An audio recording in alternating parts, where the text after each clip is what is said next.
Welcome. When you look at the material surrounding the tragic events of June 1994, the murders of Nicole Brown Simpson and Ronald Goldman, well, the first thing you have to do is just cut through so much noise. So much. This case is, legendary for the celebrity, the police pursuit, the whole courtroom spectacle. It really is. Exactly. And when a profound human tragedy becomes a global media event like that, the focus almost always defaults to the most high-profile figures, which, in this case, was the accused. Right. So our mission here is to move past that relentless sensationalism. We're here to meticulously examine the facts and insights from these documents that specifically illuminate Nicole Brown Simpson's life. The woman, the mother, the person she was, before she became a headline. To understand the complexity of her marriage. And the documented pattern of abuse she endured, and how her fate ultimately shaped the entire conversation around domestic violence awareness in the United States. So let's establish the core framework before we really get into the life behind the name. The basic facts. Exactly. Nicole Brown Simpson, born Nicole Brown on May 19, 1959, in Frankfurt, West Germany. She became the second wife of the football star O.J. Simpson. And she was only 35 years old. Just 35. Murdered on June 12, 1994, alongside her friend Ron Goldman, right outside of her home in Brentwood. And as the material clearly lays out, the legal conclusion was, well, it was deeply conflicted. It's still a painful part of the public memory. Simpson was acquitted in the criminal trial in 1995. But then, just 2 years later, in the civil suit filed by the families, he was found liable for their wrongful deaths. And it's crucial to note, the sources confirm no other suspects have ever been officially identified. Never. And her family, the Brown family, maintains their belief without any reservation that Simpson was the sole perpetrator. So it's necessary to start at the beginning. We want to move past the headlines to her origins, the person she was before meeting her future husband. She was born in West Germany. Her mother, Juditha, was German, and her father, Louis Brown Jr., was an American pilot who served in World War II. So that explains the international background. It does. They met and married in Switzerland after the war. She was raised Catholic and was the second of 4 daughters. Her sisters were Denise, Dominique, and Tanya. And the family eventually relocated to Southern California, so she attended high school there, graduating from Dana Hills High School in 1976. That's a huge shift, from a European background to that classic California lifestyle. And this is where we get those small but really vital pieces of information that reveal the individual. Her 1976 senior yearbook entry is so telling. It really is. Her nickname was Nick, and her plans weren't just about settling down. They were about exploration. She planned to ski Europe, go to Brooks Photo School, get Scott. And the quote she chose? Be yourself. Don't be phony. You don't have to do anything. That yearbook entry, it suggests a young woman who was focused on cultivating skills, right? Photography at Brooks was a highly regarded institution. Serious ambition. Exactly. This isn't someone just seeking a celebrity lifestyle. It implies a concrete, creative goal, plus a desire for travel and authenticity. It paints a picture of independence. But that path intersected very sharply with celebrity when she met O.J. Simpson in 1977. She was only 18, just out of high school, working as a waitress at a Beverly Hills nightclub called the Daisy. And he was 30, already famous, and still married. Still married to his first wife, Marguerite Whitley. And that's where the complexity immediately created conflict. They separated in 77, but the divorce wasn't final until 79. And Marguerite later talked about that period, describing how Nicole would, call the house or drive by, sometimes claiming to be his secretary. This relationship began in the middle of an existing marital breakdown. That covert nature seems to have set the stage for controlling behavior right away. The accounts detail these early signs of intense possessiveness. Yes, her older sister Denise recounted a really significant incident from that first year, 1977. What happened? They were at a Buffalo Bills game, and Denise said that Simpson just flipped out because he saw Nicole kiss a mutual male friend on the cheek. A simple kiss on the cheek. And his reaction was tied to his public image. Completely. He felt intensely embarrassed, and the result was Nicole crying in a bathroom. This is so early in their connection, yet it provides this chilling preview of the volatility that would define their interactions for the next 2 decades. It's just a painful realization that the pattern started so quickly. So now we move into the part of our discussion where the sources meticulously document how that volatility progressed into systematic domestic abuse. Right. They married on February 2, 1985. This was 5 years after his football career had ended. And they built a family pretty quickly. They did. They had 2 children, Sydney Brooke, born in 85, and Justin Ryan in 88. Both were delivered via C-section. And the sources also mentioned she had 3 abortions, one before their marriage. Yes, and accounts from her sister emphasize that Nicole saw motherhood as her crowning achievement. She dedicated herself completely to her children. Yet it was after the children arrived that Simpson's behavior became more volatile. Dramatically worse. The documentation shows the abuse was comprehensive. It was emotional, verbal, and physical. And it continued even after their divorce. This wasn't just occasional fighting. No, this was a sustained atmosphere of cruelty and control. Let's detail the specifics from the source material. The verbal attacks were just unrelenting. During one pregnancy, her sister confirmed he called her a fat pig. And a family friend, Robin Greer, said he would often refuse intimacy because of her post-pregnancy weight gain. There was constant fighting over his numerous infidelities. The affair with Tawny Keaton came out in the civil trial. It did. And in the police report from that New Year's Day incident in 1989, Simpson is even quoted shouting, "I don't want that woman sleeping in my bed anymore. I got 2 women and I don't want that woman in my bed anymore." That kind of public humiliation, it says so much about the emotional environment she was trapped in. And the controlling behavior was terrifying. He went to extreme lengths to isolate her. Robin Greer's testimony revealed he had her followed. He did. He'd plant people in clubs she visited to report her activities back to him. And then there was the direct, explicit threat. The one a family friend cited, where he told her friends that if he ever caught her with anyone, he would kill her. That's not just possessiveness. That is a premeditated threat that foreshadowed everything. And the physical violence wasn't isolated either. Nicole's own diary entries documented it all the way back to 1978. Right at the start of their relationship. But the institutions that were meant to protect her failed repeatedly. Often because of his celebrity. The 1989 New Year's Day incident is a pivotal moment because it led to the first formal police report. Nicole called the police, terrified. And when officers arrived, they found her in a horrific state. Badly beaten and half naked, hiding in the bushes. The authorities documented that he had punched, slapped, and kicked her. And the immediate aftermath is just heartbreaking. It shows how power and money can obstruct justice. Simpson fled in his car. He did. He eventually pleaded no contest to spousal abuse, but the charges were later dropped. And the sources provide a really critical reason for this. This is a detail that often gets overlooked. It is. Accounts suggest Nicole was pressured, mainly by her own parents, to drop the charges. Why? Because Simpson was instrumental in financially enabling her father to invest in a very lucrative Hertz car rental facility. This investment provided significant financial stability to the entire Brown family. So by dropping the charges. She was allegedly prioritizing her family's financial well-being, which was tied to Simpson, over her own physical safety. That's an impossible choice, enduring abuse or jeopardizing your family's security. It shows how the cycle of abuse gets reinforced by these external pressures. And from there, the sources detail the final documented acts of abuse before the permanent separation. It starts with a really confusing reconciliation attempt in 1993. Initiated by Nicole, she sent him a wedding video in a letter begging him to take her back, hoping to stabilize things for the family. But it just collapsed into the most terrifying incident before the murder. October 25, 1993. The 911 calls. The transcripts are available. She's tearfully pleading for help, saying explicitly, "He's going to beat the shit out of me." And this was triggered because he allegedly found a photo of Keith Zlomsowicz, a man she had dated. The recordings from that night capture total chaos. You can hear Simpson in the background shouting accusations, saying she'd been intimate with Zlomsowicz in the living room while the children were upstairs. It's horrifying to listen to. And when the police sergeant arrived, he secretly recorded Nicole's response. Yeah. And it's a moment of profound psychological insight. She admitted she was frightened tonight.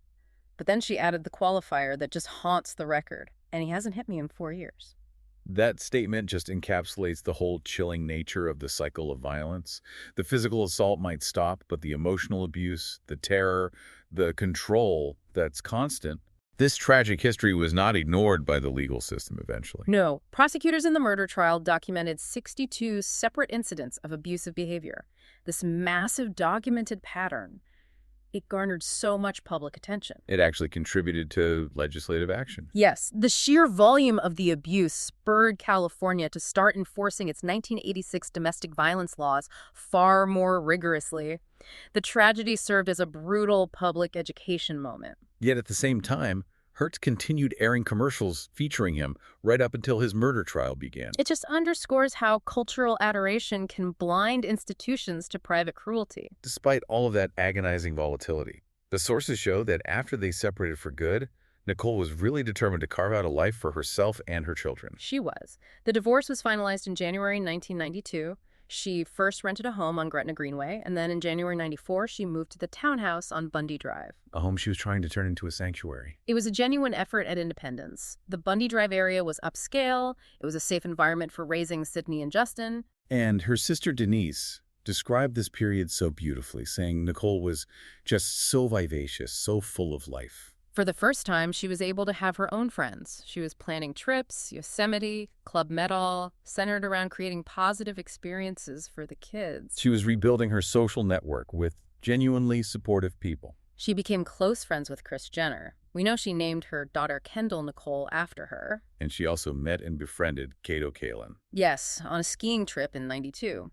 He later rented her guest house, paid rent, and helped with the children. He offered some stability and friendship. And her independence meant navigating a dating life, which was a huge source of conflict with Simpson. A huge source. She was seeing people like the restaurateur Keith Zlomsowicz, who later testified about Simpson's surveillance. And crucially, while there were rumors about drug use during this time, the sources are very clear. Very clear. No drug paraphernalia was found in her home. She had no drugs in her system at the time of her death.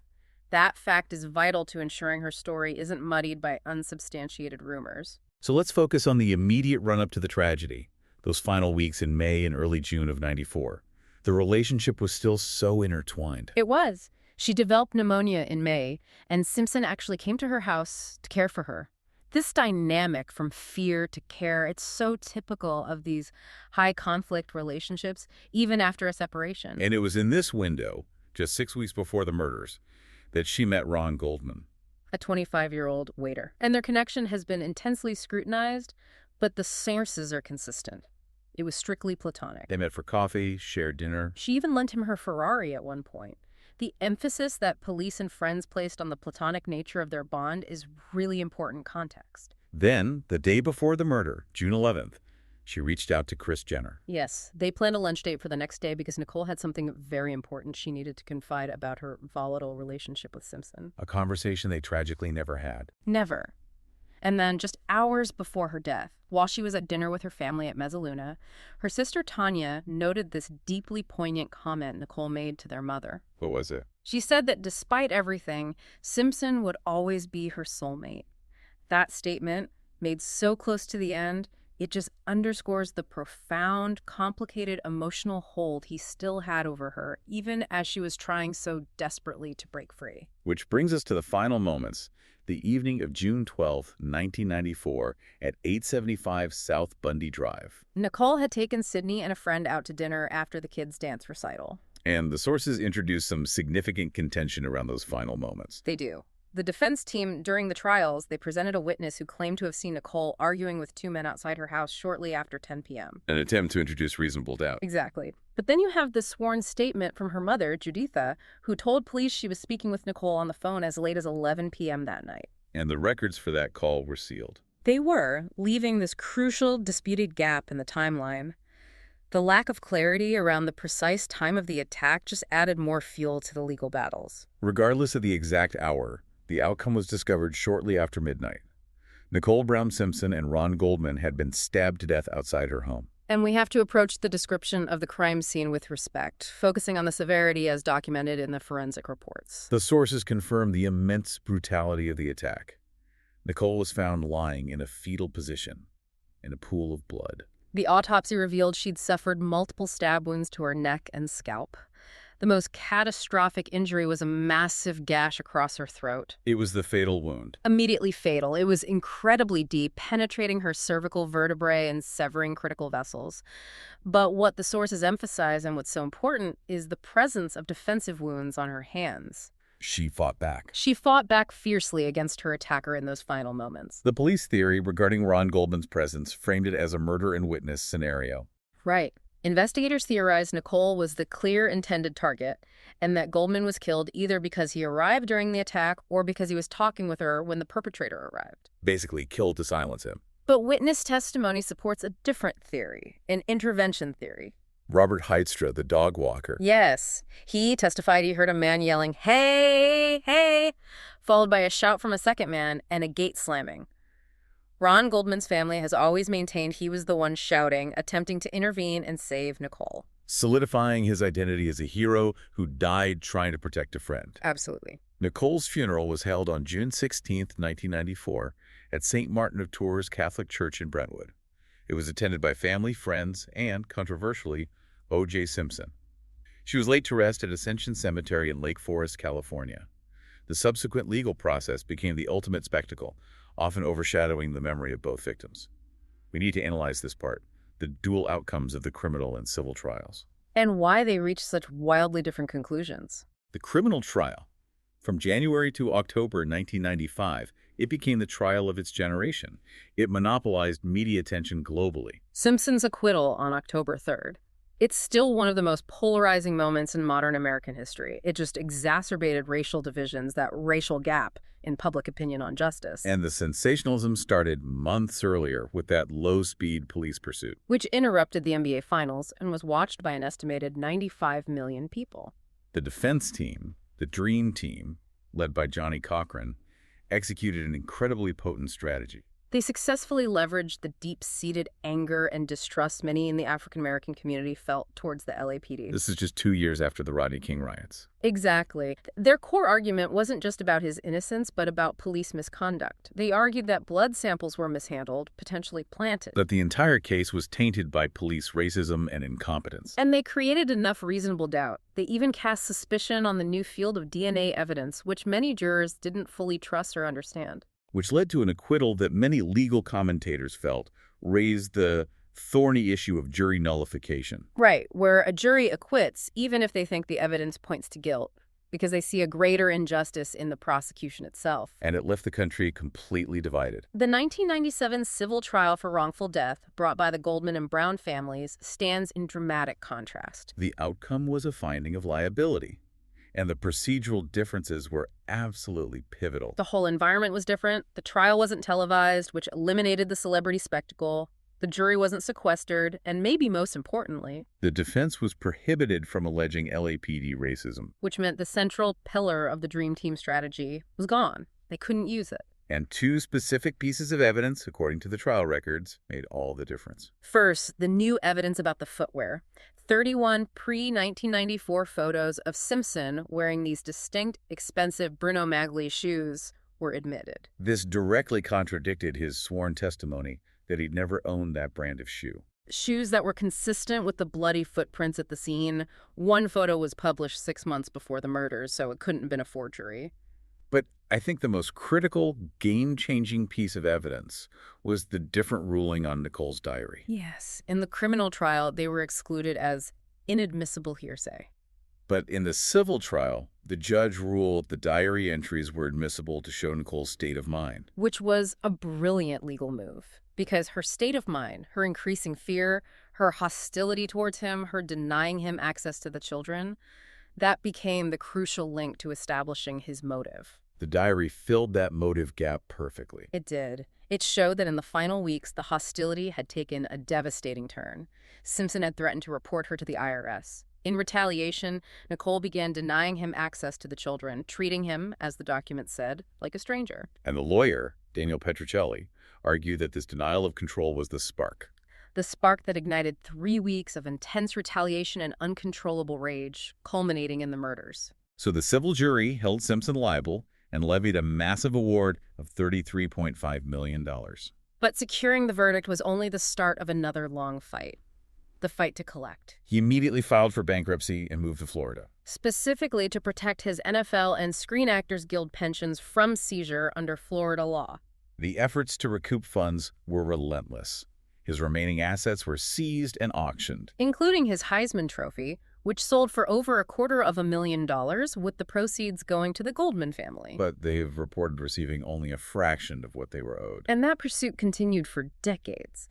In 2017, Fred Goldman's lawyer was still seeking records about real estate purchases by Sidney and Justin Simpson to see if they were bought with their father's cash, potentially making them eligible for a clawback. And we should briefly address the alternate theories that have surfaced. We're reporting them just because the sources mention them, but they were generally dismissed. Right. There was a theory about his elder son, Jason, from a BBC documentary. And another, more publicized one, about a convicted serial killer named Glenn Edward Rogers being hired by Simpson. But it's essential to provide the professional response to that. The LAPD emphatically dismissed it, saying, "We know who killed Nicole Brown Simpson and Ron Goldman." And Fred Goldman said the same, that the evidence proved one and only one person was responsible. Maintaining the finding of the civil court and the conviction of the victims' families. As we move into our final section, the goal is to fully return the focus to Nicole Brown Simpson's life and legacy, acknowledging the strength of her character that was so obscured by the trial's shadow. A direct result of her death was the Nicole Brown Simpson Foundation in 1994, later renamed the Nicole Brown Charitable Foundation. Its purpose was to support domestic violence causes in her memory. And her memory is truly kept alive by the personal tributes from those who were closest to her. In a 1996 video, her mother called her warm, wonderful, and free-spirited. These are the details that remind us of the normalcy of the life that was lost. Her sister Tanya has been really vocal in recent years about shifting the focus. She said in 2019, "Nicole was a mom. She put her kids first.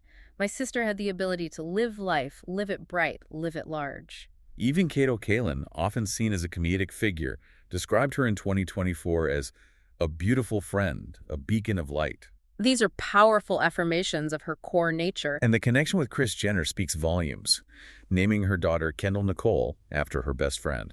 That's a permanent, loving memorial that exists outside any courtroom. Her story forced a necessary re-examination of celebrity abuse and societal indifference. The feminist writer Andrea Dworkin addressed it in her book, Life and Death. She used Nicole's documented experience to illustrate the pervasive danger women face, regardless of their status. And contemporary media continues that vital work. The filmmaker Ezra Edelman, when he won the Oscar for O.J. Made in America, dedicated it to both Nicole and Ron Goldman. A conscious public effort to shift the attention back to the victims. But we can't discuss the media narrative without addressing the controversy around the book, If I Did It. Simpson's first-person, hypothetical account of how the murders would have happened if he'd been the killer. The context for its existence is troubling. Simpson himself admitted it was an attempt for his children to gain a financial legacy, calling the potential proceeds blood money. But the Goldman family, through successful legal maneuvering, acquired the rights to the book. All of them. The copyright, media rights, even his likeness rights. They then published it under the title, If I Did It, Confessions of the Killer. Which ensured he couldn't personally profit from it, though it did draw some criticism. It did. But the final, poignant detail in the source material really brings the story full circle to family and memory. Her parents, Louis and Juditha, both passed away in the last decade. And they were both interred next to Nicole at Ascension Cemetery. The sources note this led to a single, larger headstone commemorating all three of them. A moving image of a family reunited in remembrance, free from the noise of the world that consumed her last years. So what we've seen clearly from these sources is that the tragedy that unfolded on Buddy Drive was not a sudden crime. It was the final, devastating act in a long-term, documented pattern of domestic violence that Nicole Brown Simpson was subjected to throughout her adult life. Absolutely. Her story, nearly swallowed whole by the trial, ultimately forced a critical public examination of the cycle of abuse and influenced necessary changes in legal protections for victims. Indeed. The extensive evidence of abuse highlights this chilling persistence, the vast gulf between the public persona of a celebrity and the terrifying private reality endured by the victim. A final consideration for you, the listener, is to reflect on how often the narrative around violence involving a celebrity defaults to the legal drama. Right, the procedural complexities. What happens when the focus shifts away from the victim's life, her identity, her aspirations, her reality, and the crucial systemic failures that played a role in her death? It forces us to remember Nicole Brown Simpson not just as a name in a tragic headline, but as a person whose life mattered and whose death provoked essential, enduring change. Thanks for listening.